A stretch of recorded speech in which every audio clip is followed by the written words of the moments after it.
Petualangan kali ini kita akan menuju ke Candi Cetho di Karanganyar, Jawa Tengah.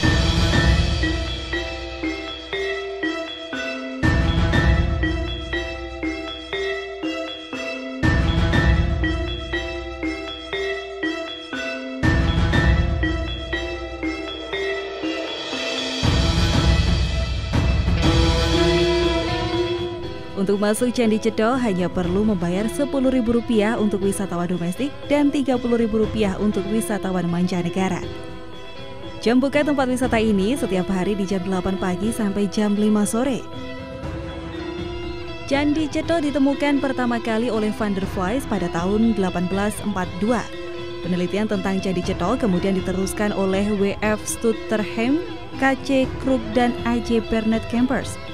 Ketika ditemukan, Candi Cetho memiliki belasan teras atau punden bertingkat, sampai akhirnya mengalami restorasi besar-besaran oleh pemerintah pada tahun 1970 menjadi 9 teras atau punden tingkat. Secara filosofis, arti dari nama Cetho adalah nyata atau jelas. Jelas secara pandangan manusia dan nyata secara gaib. Pada sudut pandang manusia, selain cuaca yang sangat sejuk, Candi Cetho memperlihatkan kepada kita pemandangan indahnya dua daerah, yaitu Karanganyar dan Solo, dari ketinggian 1496 meter. Sungguh pemandangan yang mengesankan. Selain masih menjadi jalur pendakian, tempat ini masih digunakan untuk peribadatan masyarakat Hindu di sekitar Karanganyar dan juga kepercayaan masyarakat Kejawen. Candi Cetho selalu menjadi tempat favorit bagi para kaum spiritualis. Bersemedi di Candi Cetho dipercaya bisa memberikan energi batin positif bagi siapa saja yang meyakini. Sejumlah orang juga melihat ritual ini sebagai syarat sebelum naik ke Gunung Lawu. Pemandangan pertama yang akan teman-teman jumpai ketika masuk ke kompleks Candi Cetho adalah halaman yang sangat luas, serta pendopo yang berada di teras tingkat pertama untuk meletakkan sesaji. Adalah sebuah kesempatan langka jika teman-teman datang saat umat Hindu sedang beribadah di Candi Cetho. Selanjutnya di punden tingkat kedua, akan melihat langsung petilasan Ki Ageng Krinjing Wesi. Beliau dipercaya sebagai leluhur masyarakat di sekitaran desa Cetho. Ketika sampai di teras ketiga dari Candi Cetho, teman-teman dapat melihat penampakan batu yang jika dari atas berbentuk Garuda yang merupakan representasi kendaraan Dewa Wisnu. Arti simbol literatur ini menggambarkan pemeliharaan atau sebagai pelindung alam semesta. Sedangkan arca yang berbentuk kura-kura adalah representasi Dewa Wisnu itu sendiri. Secara keseluruhan, arti simbol ini adalah menjaga tanah Nusantara.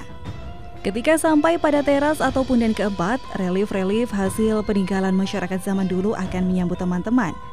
Rangkaian relief tersebut adalah simbol literatur yang menceritakan Dewi Huma, istri Dewa Siwa yang melakukan pelanggaran kepada semesta, lalu berubah menjadi raksasa bernama Batari Durga. Cerita ini berasal dari cerita Sudamala dari kitab Mahabharata. Di teras kelima dan keenam ada dua pendopo yang berada di sisi kanan dan kiri. Kedua tempat ini juga biasa digunakan untuk acara peribadatan ataupun tempat istirahat wisatawan untuk sekedar duduk di pelataran. Ketika sampai di sini harus menjaga perilaku serta tutur kata. Iya, hal ini penting sekali karena Candi Cetho adalah tempat yang sakral. Tentunya Anda juga tidak boleh membuang sampah sembarangan. Bagi wisatawan perempuan, pastikan sedang tidak datang bulan ketika mengunjungi Candi Cetho.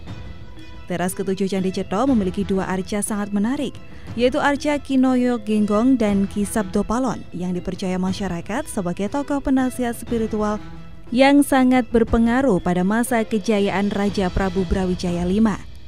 Di teras ke-8 ada arca Prabu Brawijaya V dan di sebelah kiri Candi Cetho ada arca yang berbentuk phallus atau kelamin laki-laki.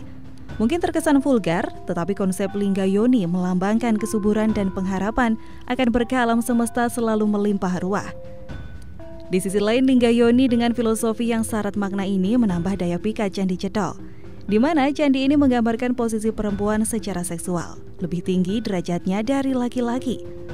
Kunjungan ke Candi Cetho juga dapat menjadi pembelajaran bahwa edukasi seksual sebenarnya sudah ada sejak zaman dulu dan menambah kesadaran kita akan alam semesta dan Sang Pencipta. Teras ke-9 yang merupakan bagian utama Candi Cetho tidak boleh dikunjungi oleh sembarang orang. Tempat yang berukuran 2 meter persegi ini hanya dikhususkan untuk umat beragama Hindu yang berkunjung ke Candi Cetro untuk beribadah. Selain itu juga ada tempat khusus untuk penyimpanan barang-barang kuno.